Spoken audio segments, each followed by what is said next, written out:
Hello అండి.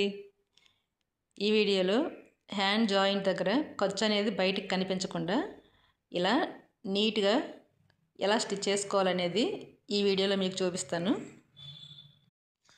Customer ఇచ్చే lining పీసు చిన్నదైనప్పుడు ఇలా హ్యాండ్కి జాయింట్లు అనేవి ఖచ్చితంగా వస్తాయండి. దీన్ని ఎలా స్టిచ్ చేసుకోవాలో ఈ వీడియోలో మీకు చూపిస్తాను.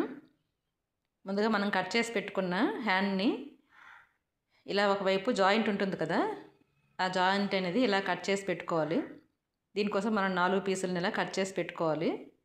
అంటే హ్యాండ్కి 2 వైపులా 4 పీసులు పడతాయి కదా, అలా కట్ చేసి పెట్టుకోవాలన్నమాట. ఇలా హ్యాండ్కి పైనుంచి ఒక పీస్ని జాయింట్ చేయాలి. ముందుగా ఇలా జాయింట్ చేసిన తర్వాత అదే స్టిచ్ పైన మళ్ళీ ఇలా పైనుంచి ఒక స్టిచ్ అనేది వేసుకోవాలన్నమాట. ఇలా వేసుకోవడం వల్ల అక్కడ జాయింట్ అనేది ఊడిపోకుండా నీట్గా ఉంటుందన్నమాట.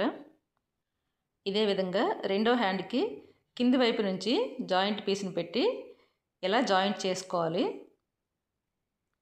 ఫస్ట్ హ్యాండ్కి పై వైపు నుంచి జాయింట్ చేసుకున్నాం కదా, రెండో హ్యాండ్కి ఇలా కింద వైపు నుంచి జాయింట్ చేసుకొని దానిపై నుంచి కూడా ఇలా ఒక స్టిచ్ అనేది వేసుకోవాలన్నమాట.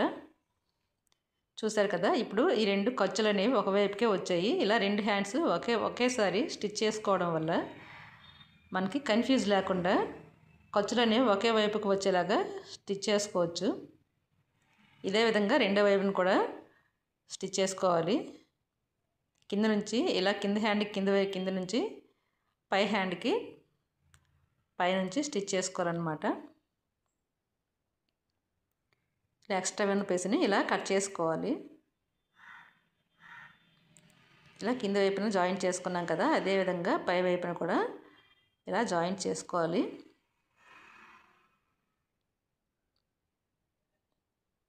ఈ వీడియోలో చూపిస్తున్న విధంగా మీరు జాయింట్ పీస్లు అనేవి అటాచ్ చేసుకున్నారంటే మీకు కన్ఫ్యూజ్ లేకుండా ఒకే వైపుకి ఖర్చులు అనేవి వస్తాయి. చూసారు కదా, ఖర్చులు అనేవి 2 లోపలికి వచ్చాయి. 2 వైపులా ఒకేలాగా వచ్చాయన్నమాట. ఇప్పుడు రెండు హ్యాండ్స్ని ఒకేలాగా పెట్టి ఇలా ఫోల్డ్ చేసి మనం ఎక్కడికైతే స్టిచ్ చేసుకోవాలో ఆ మార్కింగ్ని ఇప్పుడు మార్క్ చేసుకోవాలి. ఇలా మార్క్ చేసుకున్న తర్వాత మళ్ళీ అక్కడి నుంచి 2 ఇంచులు ఖర్చు కోసం ఎక్స్ట్రా మార్క్ చేసుకొని ఎక్స్ట్రా ఉన్నదంతా కట్ చేసేయాలన్నమాట.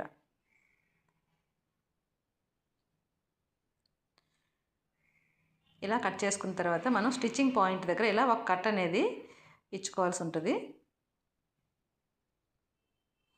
ఇప్పుడు మనకి లైనింగ్ హ్యాండ్ అనేది రెడీ అయిపోయింది. మెయిన్ ఫ్యాబ్రిక్కి దీన్ని ఎలా అటాచ్ చేయాలనేది ఇప్పుడు చూద్దాం.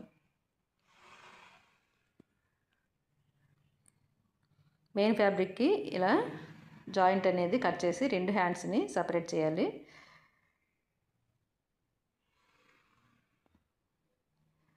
చేశాక ఇప్పుడు మనం స్టిచ్ చేసి పెట్టుకున్నాం కదా లైనింగ్ హ్యాండ్స్, ఈ హ్యాండ్స్ ఖర్చులు అనేవి లోపలికి వచ్చేలాగా, ఇదిగోండి ఇక్కడ చూపించే విధంగా ఖర్చు అనేది లోపలికి వచ్చేలాగా ఇలా మెయిన్ ఫ్యాబ్రిక్ పైన ఇలా లైనింగ్ ఫ్యాబ్రిక్ని పెట్టి మనం ఒక పావించు ఖర్చు కోసం ఉంచుకున్నాం కదా హ్యాండ్ చివరన, ఆ పావించుని ఇలా ఫోల్డ్ చేసి ఆ ఫోల్డింగ్ పైన ఒక స్టిచ్ అనేది వేసుకోవాలన్నమాట.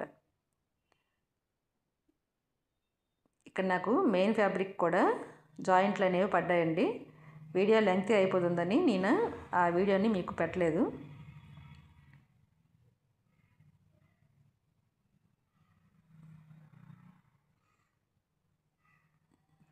ఇలా లైనింగ్ ఖర్చులు అనేవి లోపలికి వచ్చేలాగా మెయిన్ ఫ్యాబ్రిక్ పైన ఇలా పెట్టుకొని లైనింగ్ని అటాచ్ చేసుకోవాలి. ఇప్పుడు ఎక్స్ట్రా మిగిలి ఉన్న మెయిన్ ఫ్యాబ్రిక్ని మొత్తాన్ని కట్ చేసుకోవాలి.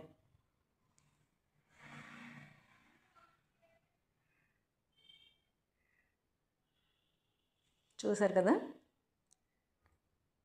మనకి ఖర్చు అనేది బయటికి రాకుండా ఓన్లీ స్టిచ్ మాత్రమే బయటికి కనబడేలాగా ఇలా నీట్గా అటాచ్ చేసుకోవచ్చు.